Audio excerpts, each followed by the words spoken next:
Hi everyone, I hope you're fine and doing well. I'm just trying to give you an overview about the cost accounting and what are the most important topic you need to cover before going to the examinations. Okay.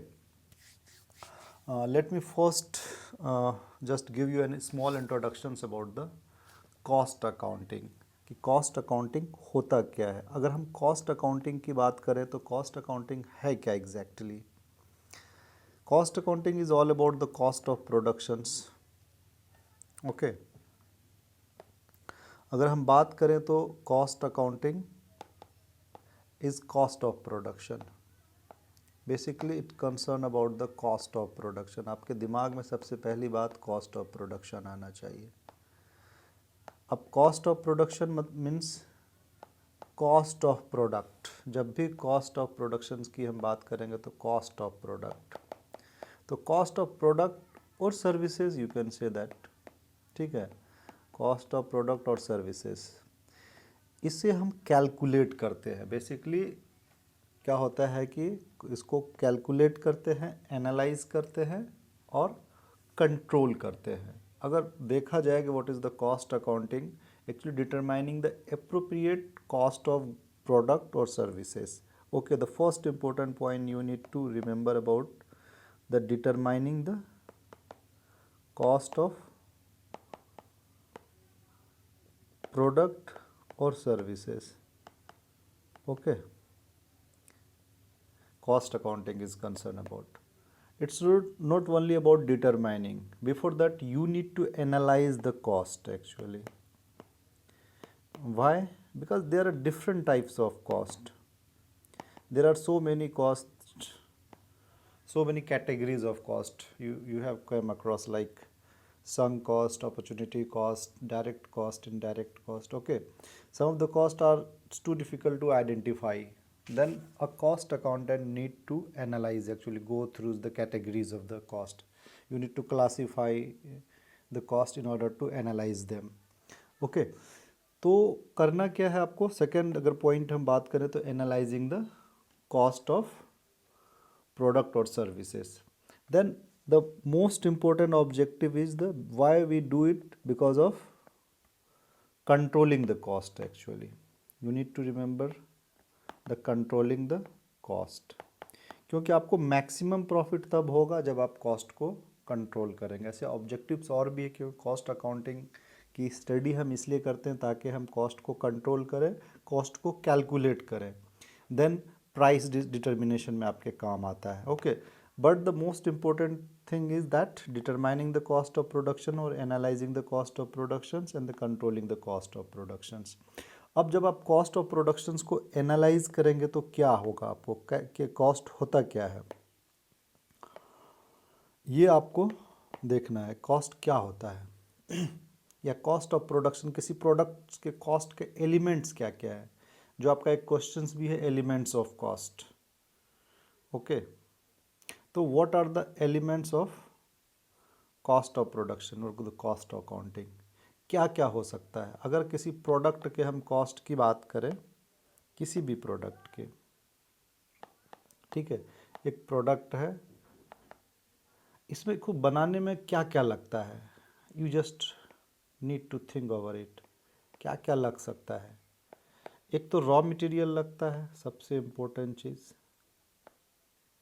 ठीक है।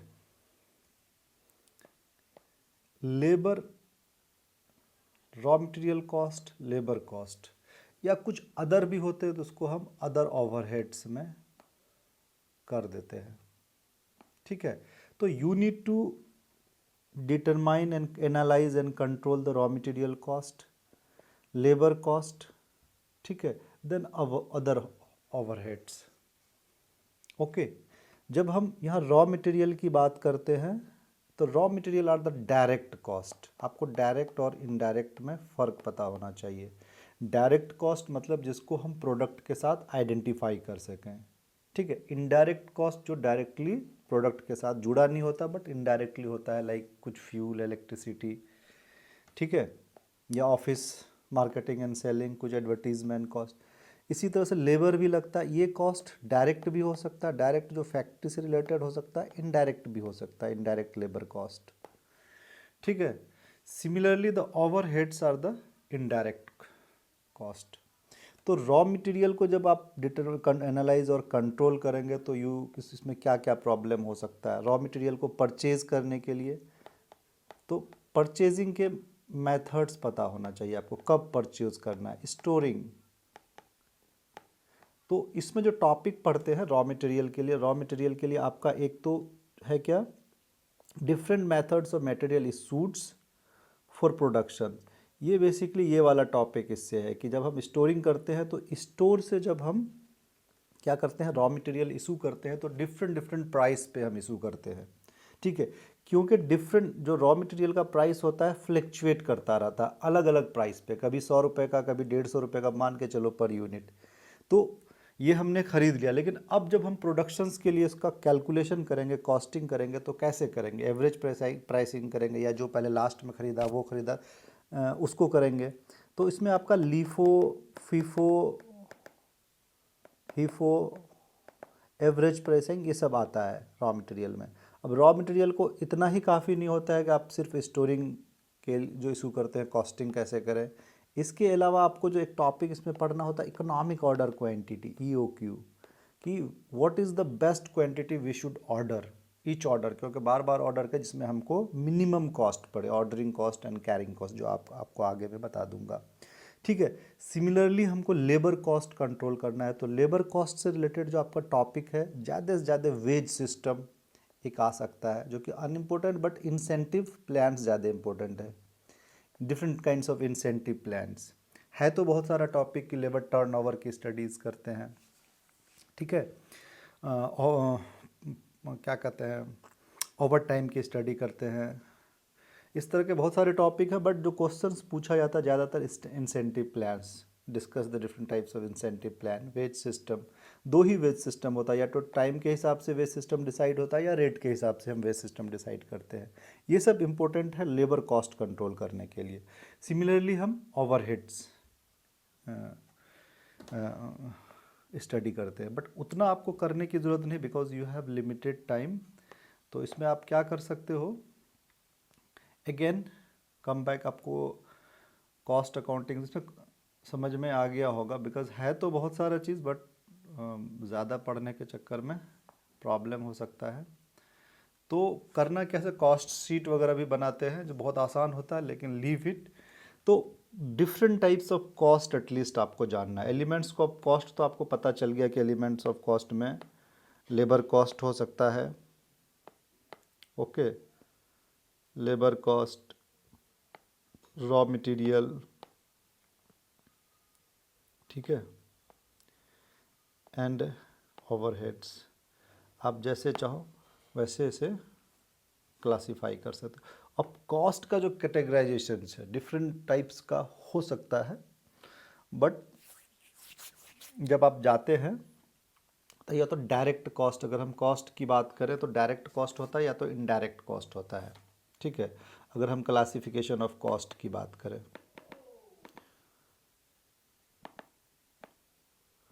Okay, या तो direct cost, आपने भी indirect cost, ये important category आपको याद रखना होगा। अब डायरेक्ट कॉस्ट में क्या होगा, आपको जो कंट्रोल करना है लेबर कॉस्ट हो सकता है। ठीक है,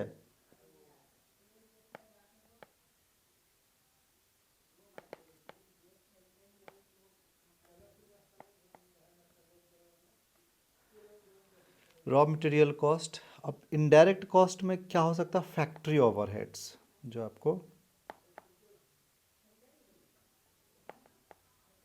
ओके। और फैक्ट्री ओवरहेड्स के साथ साथ अदर आपका एडमिनिस्ट्रेटिव ओवरहेड्स भी होता है, जो एडमिनिस्ट्रेशन में खर्च होता है। एडमिनिस्ट्रेशन बोले तो ऑफिस से रिलेटेड, मैनेजमेंट, सेल्समैन, या सेल्समैन को आप अलग कर दें तो एडमिनिस्ट्रेटिव कॉस्ट के साथ administrative sales and distribution overheads. ठीक है। अब जब फैक्ट्री ओवरहेड्स की बात करते हैं, जब फैक्ट्री में जो कॉस्ट होता है या तो फिक्स्ड होगा, अगर हम फैक्ट्री ओवरहेड्स की बात करें इनडायरेक्ट कॉस्ट में, क्योंकि इसमें या तो फिक्स्ड होगा या वेरिएबल कॉस्ट होगा। फिक्स्ड कॉस्ट जो कि आपका एकदम लिमिट रहता है, फिक्स्ड रहता है, आपका प्रोडक्शन बढ़ाएं या घटाएं आपका, लेकिन वो कॉस्ट आएगा ही। जैसे लैंड का, अगर कोई रूम रेंट है, मतलब आप सोचो कुछ ऑपरेशन, ये फैसिलिटीज़ आपने रेंट पे ले रखा है, तो आप चाहे प्रोडक्शंस कम करो या ज़्यादा करो वो फिक्स्ड रहेगा। प्लांट एंड मशीनरी का जो कॉस्ट आना है वो आप कम करो ज़्यादा करो। और वेरिएबल कॉस्ट क्या होता है, प्रोडक्शंस के हिसाब से बदलता रहता है पर यूनिट। ठीक है, फैक्ट्री ओवरहेड्स में लाइक फ्यूल्स, इलेक्ट्रिसिटी, ये सब चेंज होता रहेगा। आप जितना करेंगे प्रोडक्शन उतना आपका कंजप्शन होगा। तो फैक्ट्री ओवरहेड्स में आपका सेमी वेरिएबल्स भी होता है, सेमी वेरिएबल कॉस्ट। अब सेमी वेरिएबल कॉस्ट क्या होता है, एक सर्टेन लिमिट तक फिक्स रहता है। जैसे मान के चलो 100 यूनिट्स तक आप करेंगे प्रोडक्शंस, ठीक है, लेकिन 100 यूनिट्स के बाद हो सकता है कि आपको ज़्यादा लगे, उसमें कुछ लुब्रिकेंट्स वगैरह सब आता है। तो ये आपको देख लेना। बेसिकली डायरेक्ट कॉस्ट, आप जब भी कॉस्ट का अगर क्लासिफिकेशन पूछ ले, टाइप्स ऑफ कॉस्ट पूछ ले, तो डायरेक्ट इनडायरेक्ट सबसे पहले करना है। तो डायरेक्ट में आपको क्या क्या करना है, labour and raw material, direct labour, क्योंकि लेबर इनडायरेक्ट भी होता है। देन इनडायरेक्ट कॉस्ट में आपको फैक्ट्री ओवरहेड्स करना है। फैक्ट्री ओवरहेड्स में आपको फिक्स्ड हो सकता है, वेरिएबल हो सकता है, fixed cost and variable cost. आप चाहें तो सेमी वेरिएबल को ऐड कर देना। Then administrative and selling and distribution cost, ये जो कहते हैं ब्रीफ में आप कह सकते हैं, ये कुछ स्पेसिफिक कैटेगरीज ऑफ कॉस्ट है। तो you need to go through, this is an overview, मतलब इंट्रोडक्शन आप कह सकते हैं कॉस्ट अकाउंटिंग का जो पढ़ना होता है। Basically cost accounting, management accounting almost same है, क्योंकि जो मैनेजरियल अकाउंटिंग ही है। Cost accounting is almost the managerial accounting, because क्या होता है, मैनेजर को कॉस्ट से रिलेटेड डिसीजंस लेने में या प्राइसिंग से रिलेटेड डिसीजन लेने में हेल्प करता है। अब हम आपको इम्पोर्टेंट टॉपिक सिर्फ बता देना चाहते हैं, क्या पढ़ना है, कैसे पढ़ेंगे। This is elements of first, elements पढ़ना ही चाहिए, क्योंकि एलिमेंट्स ऑफ कॉस्ट बोले तो कॉस्ट का क्या क्या, कॉस्ट ऑफ प्रोडक्ट्स में कौन कौन सा कॉस्ट का एलिमेंट्स होता है। तो labour cost, material cost, overheads या फैक्ट्री ओवरहेड्स, ठीक है। इस तरह से आप क्लासीफाइंग जो हमने कर रखा है उसे आप देख लेंगे। Explain the method of costing और टेक्निक्स, दोनों में फ़र्क है। आप देखो कि जब हम एलिमेंट्स ऑफ कॉस्ट के बाद यहाँ मेथड्स ऑफ कॉस्टिंग की बात करते हैं, तो हमें या तो जॉब कॉस्टिंग मिलता है या प्रोसेस कॉस्टिंग। जॉब कॉस्टिंग का हमें batch costing, contract and terminal costing and composite costing, ठीक है। जॉब कॉस्टिंग, जॉब के हिसाब से आप कॉस्ट करते हैं। देखो the terms costing refer technique of process determining the cost of product manufactured or service rendered, ठीक है। जितना जितना अब उसमें है बैच में जब प्रोडक्ट होता है, कभी कभी कॉन्ट्रैक्ट, क्यों एक साथ पूरा कॉन्ट्रैक्ट का कॉस्ट आता है। जैसे अगर बिल्डिंग बनाते हैं तो बिल्डिंग का सारा कॉस्ट आएगा एक बिल्डिंग का, ठीक है। तो इसी तरह से कंपोजिट भी होता है, जो आप देख लेना, उतना टाइम है नहीं अभी, just giving you the small या ब्रीफ इंट्रोडक्शन। इसी तरह से सिंगल यूनिट आउटपुट कॉस्ट एक बार आप पढ़ लेना, आपको समझ में आ जाएगा। और जब हमने आपको कहा टेक्निक्स और मेथड, टेक्निक्स ये है, टेक्निक्स अक्सर में बच्चे क्या करते हैं, टेक्निक्स और मेथड में कन्फ्यूज़न करते हैं, जिसमें हिस्टोरिकल कॉस्ट, जितना कॉस्ट हुआ टोटल कैलकुलेट करके हम जो बाद में निकालते हैं, that is historical cost. Historical costing system is the costing under which cost determine after they have been incurred, खर्च होने के बाद। स्टैंडर्ड कॉस्ट, ये पहले से हम स्टैंडर्ड एक प्रोडक्ट का कितना आएगा, 10 रुपये 20 रुपये, उसी के हिसाब से हम करते हैं, ठीक है, जो प्लान में या फिर इंडस्ट्री को देख के किया जाता है। इसी तरह से observation, variable cost, marginal cost, uniform costing, ये सब आप देख लेना, बहुत छोटा टॉपिक है, ठीक है। देन ये सबसे मोस्ट इम्पोर्टेंट, पूछे या ना पूछे, from my point of view you need to go through, बहुत आसान है, ठीक है। Discuss the different methods of material issued from the store for production और कॉस्टिंग ऑफ मटेरियल। मतलब इसका है कि आप जब रॉ मटेरियल स्टोर में होता है, स्टोर के बाद प्रोडक्शन हाउस में जाता है प्रोडक्शंस के लिए, ठीक है। स्टोर में जब भी हम लाते हैं तो अलग अलग प्राइस पे, अगर एक ही प्राइस पे ख़रीदा जाए सारा का कॉस्ट, जो रॉ मटेरियल एक ही प्राइस पे ख़रीदा जाए डिफरेंट डिफरेंट टाइम पे, तो फिर कोई दिक्कत नहीं है। मतलब अब डेली सोचो कि रॉ मटेरियल हमारा ख़रीदा जाता है हर वीक या 15 डेज़ पे, ठीक है। अगर सेम प्राइस पे कॉस्ट हो उसका रॉ मटेरियल का, तो फिर कोई प्रॉब्लम नहीं है, फिर ये करने की हमें ज़रूरत नहीं पड़ती है ये सब लीफो फीफो। लेकिन प्रॉब्लम ये होता है कि डिफरेंट टाइम में जो हम लेते हैं रॉ मटेरियल, उसका प्राइस अलग अलग होता है और सबको एक साथ रखते हैं, फिर जाता है प्रोडक्शंस में। अब हमको कॉस्ट ऑफ रॉ मटेरियल तो निकालना है ना, क्योंकि प्रोडक्शन में कितना पैसा लगा है हमें, तो उसी हिसाब से प्राइस डिटरमिन होना है। तो उसके अलग अलग मेथड्स हैं कि हम स्टोर से, मान के चलो ये स्टोर है, स्टोर से ये प्रोडक्शन है, ठीक है, ये स्टोर है, यहाँ से यहाँ जाना है। अब यहाँ जो कहीं से बाहर से एंट्री आया, कुछ अलग प्राइस पे, अलग अलग टाइम पे अलग प्राइस पे, अब उसको यहाँ से प्रोडक्शन में भेजना है तो किस प्राइस पे हम उसको चार्ज करें। तो अलग अलग मेथड्स दे रखा है, ठीक है, जिसमें आपका कॉस्ट प्राइस मेथड है, जिसमें आपका फर्स्ट इन फर्स्ट आउट, जब जो पहले आएगा उसको ही हम पहले लेंगे उसी प्राइस पे, last in first out, highest in first out, ठीक है, फर्स्ट आउट सब में लगा, या तो फर्स्ट इन फर्स्ट आउट या लास्ट इन फर्स्ट आउट, ठीक है, highest in first out. Then base stock price, ये बहुत आसान है, आप देख लेना। उसके बाद दूसरा एवरेज प्राइस मेथड में, जिसमें सिंपल सी बात है, एवरेज कर देंगे, या तो सिंपल एवरेज कर दें, वेटेड एवरेज कर दें, पीरियडिक सिंपल एवरेज कर दें, पीरियडिक वेटेड एवरेज कर दें, ठीक है, ये पीरियड के हिसाब से, पीरियड के आधार पे लेते हैं, ठीक है। इसी तरह से आपका नॉर्मल प्राइस भी, इसमें standard price, inflated price, replacement price. Inflated price जो आपका जितना भी इन्फ्लेट हुआ है प्राइस, उसी को हम कैलकुलेट करते हैं, मतलब जितना बड़ा है। तो ये तो मोस्ट इम्पोर्टेंट आपका टॉपिक है, ये चैट जीपीटी का है, तो बहुत सिंपल और आसान है, एक एक लाइन, तो इस पे आप देख लेना। ये वाला पार्ट हमने चैट जीपीटी से लिया है, अदरवाइज फिर भी नहीं आया तो you need to take help from the chat GPT, nobody will go to cross check this. Wage system, ठीक है। अब वेज सिस्टम क्या, नॉर्मली ये पूछता नहीं है अनइम्पोर्टेंट क्वेश्चन, बट ये आसान है, कभी पूछ लिया। वेज सिस्टम या तो टाइम के आधार पे होता है या फिर पीस वेज सिस्टम होता है। आपने एफ.डब्ल्यू. टेलर को पढ़ा है, टेलर्स का साइंटिफिक मैनेजमेंट, अगर आपने पढ़ा होगा तो टेलर्स के साइंटिफिक मैनेजमेंट में piece differential piece wage system है, ठीक है। तो वेज हमको कैसे डिसाइड करना, या तो टाइम के आधार पे या तो पीस के आधार पे, ठीक है। तो वही दो मेथड है, उसके क्या एडवांटेज एंड डिसएडवांटेज और कैसे करना है, थोड़ा सा उसको देख लेना। देन इंसेंटिव प्लान, क्योंकि आपको मैंने बताया कि हम जो कॉस्ट अकाउंटिंग में पढ़ते हैं, 2 ही 3 चीज़ पढ़ते हैं, या तो रॉ मटेरियल अगेन, ठीक है,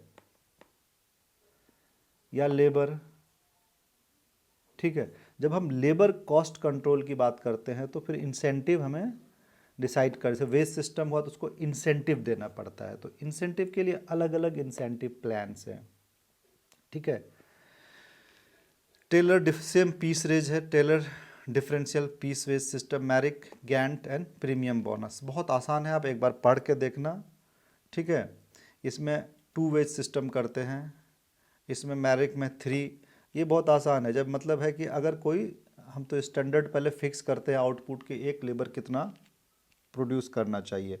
अगर वो 83% से कम रहता है तो उसको नॉर्मल रेट हम देंगे, अगर 83% से 100% के बीच वो रहता है तो 110% इंसेंटिव देंगे उसको, द टोटल, ठीक है। अगर 100% से ज़्यादा करता है तो 120% देंगे उसे वेज। तो इसी तरह से इसका 2 से, इस पे तो 3 है, इस पे 2, जो टेलर्स का डिफरेंशियल पीस रेट सिस्टम है, इस पे 2 टाइप्स ऑफ रेट्स है, जिसको आपको पढ़ लेना, बहुत आसान है, ठीक है। And EOQ, this is most important part. ऐसे ये भले ये पूछे या ना पूछे, लेकिन अगर आप कॉस्ट अकाउंटिंग पढ़ते हैं तो आपको EOQ आना चाहिए, इकोनॉमिक ऑर्डर क्वांटिटी। हमने कहा जब हम ऑर्डर करते हैं रॉ मटेरियल का, कब करना चाहिए और कितना करना चाहिए, ओके, कितना करना चाहिए जिसमें कि हमको कॉस्ट मिनिमम पड़े, ठीक है। अब कॉस्ट के साथ साथ हमें वो भी ख्याल रखना है कि हमको इतना तो सेफ्टी लेवल मैनेज करना है अपने स्टोर में, ताकि कभी हमारा काम बंद ना हो। इस लेवल पे नहीं हमारा रॉ मटेरियल ख़त्म हो गया, पता चला कि हमारा रॉ मटेरियल आया ही नहीं, ठीक है। तो हम कैलकुलेट करके देखते हैं जहाँ प्रोडक्शंस में कि कौन सा ऐसा क्वांटिटी होगा, जितना क्वांटिटी हमको बनाना, जिसमें कि हमको जो मिनिमम कॉस्ट पड़े। क्यों? क्योंकि हमको स्टोर भी होता है, स्टोर करना होता है। अब पता चला कि हमने बहुत ज़्यादा एक्सेस मंगा लिया, लेकिन हमारे पास स्टोरिंग कैपेसिटी नहीं है, ठीक है, स्टोरिंग कॉस्ट एक्स्ट्रा चला जाएगा हमारा, कैरिंग कॉस्ट बोलते हैं, कैरिंग कॉस्ट। फिर ऑर्डरिंग कॉस्ट भी होता है, ऑर्डर करने में कुछ पैसा खर्च होता है, तो कौन सा ऐसा मतलब क्वांटिटी है जिसमें हमको मिनिमम ऑर्डरिंग कॉस्ट पड़े। तो EOQ is the optimum ordering quantity, याद रखना, ऑर्डरिंग क्वांटिटी, कितना क्वांटिटी होना चाहिए, और the most favourable quantity which should be purchased each time when order is given. मतलब जब भी हम कभी ऑर्डर देते हैं बार बार, तो कितना हमको क्वांटिटी ऑर्डर करना चाहिए। It is the quantity of the order of the raw material at which cost of placing order and carrying order is minimum। दो ही चीज़ है, ordering cost and the carrying cost. Ordering cost और carrying cost जिसमें हमको minimum हो, ठीक है। In other words we can say the EOQ is the size of the order for which both ordering and carrying cost is minimum। तो ये सबसे most important है। जब आप इस तरह से करेंगे तो आपको total cost of raw material इस तरह से आप दिखा सकते हैं, ठीक है। Consist buying cost plus total ordering cost and total carrying cost, ठीक है। तीन ही चीज़ होता है टोटल। अगर आप कॉस्ट की बात करें रॉ मटेरियल का, तो एक तो जितना पैसा लगा उसका पर यूनिट, दूसरा आपको ऑर्डर करने में जितना खर्च लगा, तीसरा कैरिंग कॉस्ट, उसको रखने में, रख रखाव में। क्योंकि सिर्फ वही कॉस्ट नहीं होता, आपने 10 रुपये का मान के चलो पर यूनिट आपने ऑर्डर कर दिया, लेकिन 10 रुपये के साथ साथ आपको कुछ कैरेज वगैरह भी तो लगेगा 2 रुपये लाने में। मान के चलो 2 रुपये पर यूनिट आपको रखने में लगा गुलाब बाग मंडी में। तो ये इस तरह का मतलब हम करते हैं। तो ordering cost you know that, carrying cost आप देख लेना, ठीक है। अब वो कौन सा क्वांटिटी आपको कैसे पता चलेगा, उसके लिए विल्सन ने एक फॉर्मूला दिया है, ठीक है। ऐसे तो by observation we can analyse कि कौन सा हमको क्वांटिटी हम मंगाए जिसमें हमारा ऑर्डरिंग कॉस्ट और कैरिंग कॉस्ट मिनिमम हो, या टोटल कॉस्ट हमारा मिनिमम आए या ना के बराबर आए, ठीक है। तो उसके लिए formula ordering economic order quantity is equal to 2AO upon C, ठीक है। 2AO अपॉन C इस टाइप का ये है। तो इस पर आपको करना क्या, सिंपल सी बात, A is equal to annual demand, कि हमारा एनुअल कंजम्पशंस कितना है, ऑर्डरिंग कॉस्ट, ये सब आपको दे रखा होगा कि हमारा ऑर्डरिंग कॉस्ट कितना आता है, और कैरिंग कॉस्ट अभी आपको बताया कि स्टोरिंग कॉस्ट, ठीक है। ये पर यूनिट होगा ये वाला, ऑर्डरिंग कॉस्ट मतलब टोटल पर ऑर्डर का कितना आता है, ये एनुअल यूजेस, इसी को दे रखा होगा। फार्मूला पे आप बैठा देना, आपका EOQ आ जाएगा। आपको एक एग्जांपल है, calculate the economic order quantity also the number of orders that should be placed actually। तो कंजम्पशन ऑफ रॉ मटेरियल दे रखा है 10,000 kg, order placing cost per order 50 rupees है, cost per kg raw material ये मेरे ख्याल से, अच्छा कॉस्ट है raw material, storage of the cost 8% of the average inventory, जितना भी एवरेज इन्वेंट्री होगा उसका, ठीक है। तो आपको यहाँ एनुअल कंजम्पशन दे रखा है, ऑर्डरिंग कॉस्ट दे रखा है, इन्वेंट्री आपका कैरिंग कॉस्ट दे रखा है जो कि 2 रुपया है आपका कॉस्ट ऑफ रॉ मटेरियल। तो वो कहता है कि उसका 8%, ठीक है। तो उसका 8% आप उसका निकाल लोगे 2 रुपये का, तो 0.16 आता है, ठीक है। आप जब इसको कैलकुलेट करोगे तो आपका रिजल्ट आ जाएगा इतना EOQ, ये क्वांटिटी है। अब आपको पता चल गया एक बार में हमको 2500 kg मंगाना है। अब 2500 kg साल में आपका कंजम्पशंस कितना है, दे रखा है 10,000 kg। तो वन ऑर्डर आपका जब 25 kg का होगा तो इसका मतलब है कि 4 टाइम्स आपको मंगाना है, 4 ऑर्डर होगा, तो तब जाके आपका 10,000 साल का पूरा होगा। तो दोनों आंसर हो गया कि 4 टाइम्स आपको 4 ऑर्डर करना पड़ेगा, ठीक है। और ईच टाइम आपको करना पड़ेगा ये वाला, ये इकोनॉमिक ऑर्डर क्वांटिटी। तो इसी तरह के क्वेश्चंस है, यू नीड टू अंडरस्टैंड। इसी तरह का मैक्सिमम लेवल है, आप चाहो तो मेरे ख्याल से टाइम कम होगा लेकिन मैक्सिमम, ठीक है। एक स्टोर में कितना मैक्सिमम लेवल होना चाहिए, ये थोड़ा सा मतलब है कि अभी मेमोराइज़ करना इतना आसान नहीं होगा, ठीक है। मतलब स्टोर पे कितना, तो reorder level plus reorder quantity that is minimum consumption multiplied by the minimum reorder period. इस तरह से फार्मूला आता है जिसको हम मैक्सिमम लेवल निकाल सकते हैं। उसी तरह से मिनिमम लेवल कितना होना चाहिए, क्योंकि मिनिमम लेवल के नीचे डेंजर लेवल होता है कि मिनिमम आपको कितना रखना है। तो reorder level minus average rate of consumption multiplied average delivery, इसका कुछ सेंस होता है जिसके कारण हमको मिनिमम लेवल भी पता चलता है।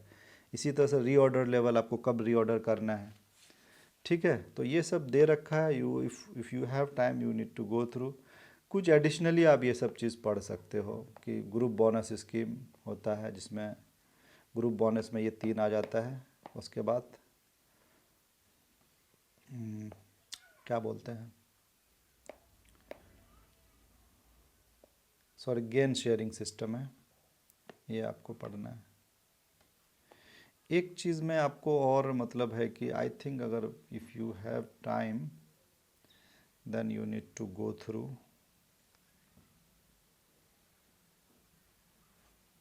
ठीक है। वो क्या आपको जाना है मैं बताता हूँ।